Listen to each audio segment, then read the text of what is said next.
Hé, écoutez-moi un instant. Je vais vous révéler quelque chose d'absolument incroyable. Sur le moment, vous vous direz peut-être « Et alors, qu'est-ce que ça a d'extraordinaire ?» Mais si vous y réfléchissez sérieusement, cette révélation pourrait vous frapper aussi fort que le fait qu'une partie de l'univers, voire peut-être la majeure partie, nous restera à jamais invisible. À jamais. Prenez un morceau de plomb dans votre main. Un morceau tout ce qu'il y a de plus ordinaire, gris et bien lourd. Il renferme un nombre incalculable d'atomes de plomb. Et 99% des habitants de la Terre pensent que tous ces atomes sont identiques. C'est logique, non ? Après tout, le plomb reste du plomb. Deux atomes d'un même élément, c'est un peu comme deux billes identiques ou deux pièces de Lego identiques. Eh bien, en réalité, ce n'est pas vrai. Et ce, de manière assez radicale. Pourquoi ? Je voulais vous l'expliquer rapidement, mais on dirait que je vais encore devoir faire une longue vidéo. Bienvenue sur Perduchan. C'est parti.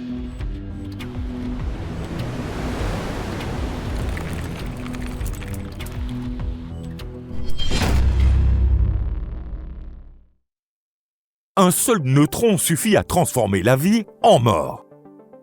Même dans un bloc de plomb tout à fait ordinaire, des atomes de plomb possédant des nombres de neutrons différents peuvent en réalité se trouver côte à côte. Ce sont des isotopes différents d'un même élément. Mais comme le plomb est un exemple lourd et complexe, commençons par l'élément le plus simple, l'hydrogène. Celui qui occupe la toute première case du tableau périodique. Un proton et un électron. Et pourtant, même cet hydrogène existe en réalité sous 3 formes différentes. Il ne s'agit pas d'un détail insignifiant qui ne préoccuperait que les chercheurs. Dans l'eau, un certain type d'atome d'hydrogène la transforme littéralement en eau de la vie, tandis qu'un autre peut en faire une eau de la mort. Loin d'être une différence insignifiante, c'est une véritable ligne de partage. Et ce n'est encore que le début. En creusant un peu plus, on découvre que certains atomes peuvent passer d'une forme à une autre avec une facilité déconcertante. Comme un acteur qui disparaît dans les coulisses et revient quelques secondes plus tard vêtu d'un costume totalement différent. Mais revenons à l'hydrogène. En réalité, le proton situé dans le noyau atomique n'est pas toujours tout seul. Un neutron peut venir s'installer à ses côtés. Ou même deux. Mais au fond, que savons-nous des neutrons ? Le neutron est une particule neutre, dépourvue de charge électrique, qui n'a presque aucune influence sur les réactions chimiques. De l'extérieur, la présence de ce passager clandestin passe donc généralement inaperçue. Un électron continue de tourner autour du noyau, exactement comme auparavant. L'hydrogène, qui occupait la première place du tableau périodique, y reste tranquillement installé. Seule la masse de l'atome a changé. L'atome est devenu 2 ou 3 fois plus lourd. La première forme est l'hydrogène ordinaire. Son noyau ne contient qu'un seul proton. On l'appelle le protium, ou hydrogène léger. Il constitue l'écrasante majorité de l'hydrogène présent dans l'univers. Les étoiles, tout comme la majeure partie de l'eau qui se trouve actuellement dans votre verre, sont constituées de cet hydrogène. La deuxième forme est le deutérium, ou hydrogène lourd. Il possède toujours un seul proton, mais un neutron vient s'y ajouter. L'atome devient alors 2 fois plus lourd. Ses propriétés chimiques restent très semblables, mais sa masse, elle, a bel et bien doublé. Cela vous paraît-il insignifiant ? Un atome qui pesait environ 1,7 fois 10 exposant moins 27 kg passe alors tout simplement à environ 3,3 fois 10 exposant moins 27 kg. Mais cette infime différence est multipliée par des milliards, voire des centaines de milliards d'atomes. Essayez donc de porter un sac de ciment sur votre dos. Alors, et si vous deviez en porter 2 ? Voilà comment cette infime différence finit par provoquer un retour du bâton colossal pour tous les êtres vivants. Le deutérium peut lui aussi entrer dans la composition des molécules d'eau. D'ailleurs, toute l'eau présente dans la nature contient du deutérium, mais seulement en quantité infime. Heureusement pour nous. En revanche, si une part importante de l'hydrogène ordinaire est remplacée par du deutérium, on obtient ce que l'on appelle de l'eau lourde. Elle ressemble à de l'eau ordinaire. Elle est transparente, elle mouille et on peut la boire. Pourtant, pour les cellules vivantes, c'est un poison à action lente. Le deutérium ralentit les réactions biochimiques. Les liaisons chimiques contenant du deutérium deviennent plus difficiles à former et à rompre. Les mécanismes cellulaires, réglés avec une extrême précision, commencent alors à se dérégler, empêchant les cellules de se diviser et de se développer normalement. La vie s'embourbe littéralement.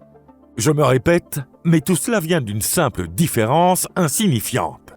Il s'agit toujours du même élément, toujours de l'hydrogène. Pourtant, l'un de ces isotopes constitue l'un des fondements de la vie, tandis qu'un autre commence à le détruire lorsque sa concentration devient trop élevée. Il existe enfin une troisième forme, le tritium. Son noyau contient un proton et 2 neutrons. Cet hydrogène possède des propriétés complètement différentes. Il est radioactif et instable, ce qui signifie qu'il se désintègre en émettant des rayonnements.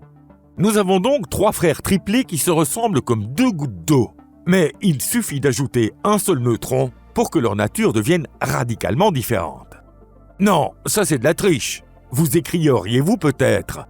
D'accord, officiellement ce sont tous des atomes d'hydrogène. Mais ces 3-là restent forcément différents. Ils ne sont pas composés du même nombre de particules et n'ont même pas la même masse. C'est justement pour cela qu'on les appelle des isotopes. Mais si l'on prend 2 atomes possédant exactement la même composition en particules, ils doivent forcément être identiques. Et pourtant, la nature vient encore de nous jouer un tour. Vous avez perdu. En janvier 2025, ce qui correspond presque à avant-hier à l'échelle de l'histoire des sciences, une équipe de physiciens finlandais et britanniques est parvenue à étudier le noyau du plomb 190. Les chercheurs ont synthétisé ces noyaux, puis ont étudié leur forme en détail grâce aux rayons gamma émis lors de leur changement d'état. Ils ont alors découvert quelque chose de particulièrement intéressant. Le noyau du plomb 190 n'était pas sphérique. Plus précisément, il n'était pas uniquement sphérique. Il pouvait également adopter une forme allongée, semblable à un ballon de rugby, ou une forme légèrement aplatie, comme une mandarine. Mais ne vous étonnez pas trop vite. Il peut même adopter ces 3 formes simultanément. C'est absolument incroyable. Comment sommes-nous censés comprendre une chose pareille, et encore moins nous la représenter? Ce serait comme lancer une pièce et la voir tomber simultanément sur pile, sur face, tout en restant également debout sur la tranche. Serait-il donc identique tout en étant différent?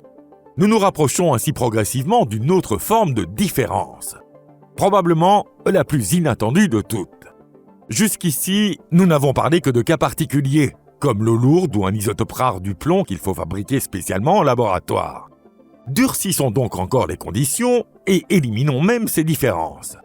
Imaginez un bloc de métal constitué uniquement d'atomes du même élément et du même isotope, avec exactement le même nombre de protons, de neutrons et d'électrons. Aucun mélange d'isotopes, aucune différence de composition. Tous les atomes sont identiques et parfaitement rangés dans un réseau cristallin.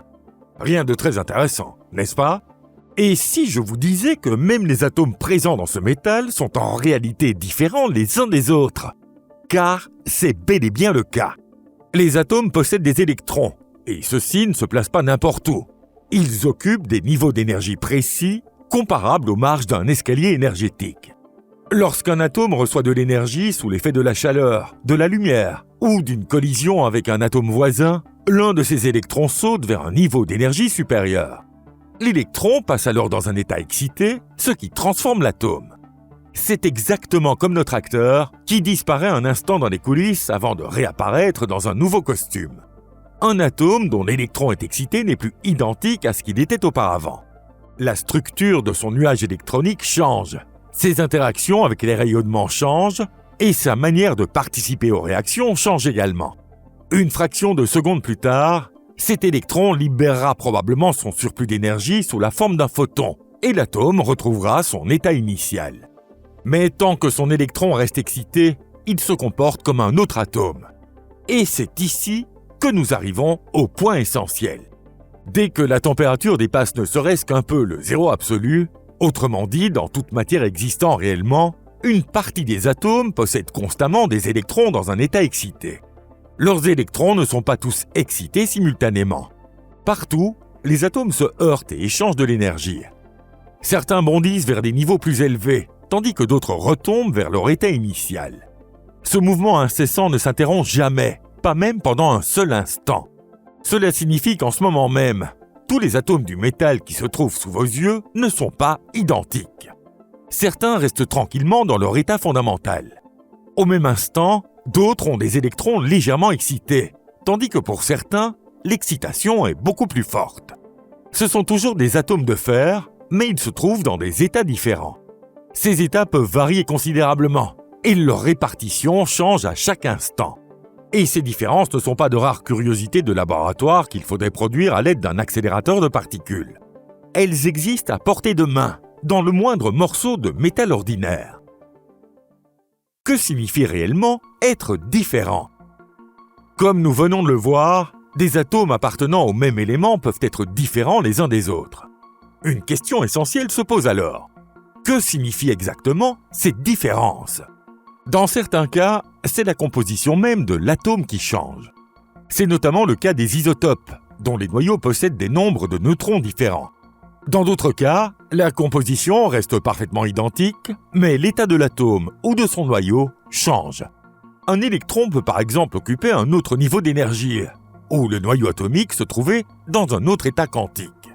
Allons maintenant encore un peu plus loin et examinons les particules qui composent les atomes. Imaginez deux électrons. Ils peuvent se trouver n'importe où dans l'univers. Le premier provient d'un atome de fer contenu dans le clou que vous tenez. Le second appartient à une étoile située à l'autre bout de la galaxie. Ces deux électrons ne sont pas simplement très semblables.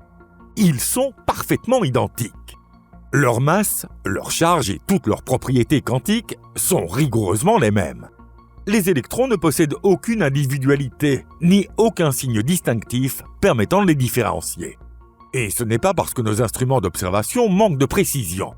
Selon la physique moderne, l'impossibilité même de distinguer deux particules élémentaires du même type constitue une propriété fondamentale de la nature. Si les électrons présentaient la moindre différence entre eux, les lois de la physique ne seraient pas celles que nous connaissons et nous ne pourrions pas exister. Mais nous y reviendrons un peu plus tard. Pour l'instant, revenons aux atomes. Un atome de fer dont l'électron est excité est bel et bien différent de l'atome de fer situé juste à côté. Mais c'est leur état qui diffère, et non les particules qui les composent. Les propriétés de leurs électrons, de leurs protons et de leurs neutrons restent parfaitement identiques. Une chose particulièrement intéressante commence alors à se dessiner. Les atomes peuvent avoir des compositions différentes. Ils peuvent également se trouver dans des états différents. Mais plus on descend vers les particules fondamentales, plus les différences se raréfient. À l'échelle des électrons et des autres particules élémentaires, la nature semble produire en série des objets parfaitement identiques. La banalité qui soutient toute chose. Le « un peu plus tard » que vous attendiez est enfin arrivé. Nous voici au cœur du sujet. Je vous ai expliqué tout à l'heure que si des électrons pouvaient être distingués les uns des autres, même très légèrement, nous ne pourrions pas exister. Et c'est vrai au sens le plus littéral du terme. En physique, il existe une loi absolue appelée le principe d'exclusion de Pauli. Présentée ainsi, elle semble assez banale. Dans un même atome, deux électrons ne peuvent jamais se trouver exactement dans le même état. Pourtant, c'est cette règle ennuyeuse qui nous sauve. Précisément parce que les électrons sont parfaitement indiscernables, la nature leur interdit de se rassembler dans un même état. Deux électrons identiques ne peuvent pas s'asseoir sur le même siège. Jamais. Ce n'est pas une question de volonté. Ils n'ont tout simplement pas d'autre choix que de se répartir entre différents niveaux d'énergie. Dès qu'un électron occupe le niveau le plus bas, le suivant est obligé de s'installer au-dessus. C'est ainsi que se forment les couches électroniques et que l'ordre apparaît. Chaque élément se retrouve ainsi vêtu d'un costume extérieur unique, constitué d'électrons. Et c'est précisément ce costume qui détermine toutes les réactions chimiques. La manière dont un atome se lie aux autres, les substances qu'il peut former et la façon dont celles-ci s'organisent. Si cette propriété d'indiscernabilité disparaissait, tout s'effondrerait. Si chaque électron possédait ne serait-ce qu'un soupçon d'individualité, le principe d'exclusion de Pauli ne pourrait plus s'appliquer. Les électrons n'auraient plus besoin de se répartir entre plusieurs niveaux d'énergie. Ils s'effondreraient tous en masse vers le niveau le plus bas. Il n'y aurait plus de couche électronique et donc plus aucune chimie. Tous les atomes finiraient par avoir le même visage et le monde deviendrait un endroit gris, monotone et dépourvu de vie. Il n'y aurait ni eau, ni roche, ni étoile, ni être humain. Que pensez-vous de ce retournement de situation ? Depuis le début de cette vidéo, nous n'avons cessé de rechercher les différences entre les atomes. Pourtant, en réalité, la richesse, la diversité et la complexité de notre monde ne sont pas nées de ces différences. Elles reposent sur le fait que les particules fondamentales sont, elles, parfaitement identiques. Et il y a là quelque chose d'intéressant. Nous aimons tout ce qui est unique au monde. Irremplaçable, original, il n'en existe pas deux pareils. Ces expressions ont une résonance particulière et exercent en nous une véritable fascination. À l'inverse, le mot « identique » nous paraît terne et sans saveur, au point que nous le remarquons à peine. Et pourtant, nous avons tort de le négliger. La capacité la plus stupéfiante de l'univers est justement celle de produire encore et encore des objets rigoureusement identiques. Produire deux électrons sans la moindre imperfection, ni la plus infime différence. Et même, en répétant cette opération des milliards de fois, chacun d'eux reste parfaitement identique aux autres. Voilà le véritable miracle. Nous avons recherché les différences entre les atomes, et nous les avons bel et bien trouvées. Mais plus nous avons plongé profondément dans la structure de la matière, plus l'identité nous est apparue clairement, davantage encore que les différences. Et c'est précisément sur ce socle d'identité parfaite que toute la diversité de notre monde s'est construite. Si cette vidéo vous a plu, cliquez sur le bouton j'aime et partagez-la avec vos amis. Merci de l'avoir regardé. À très bientôt. Au revoir.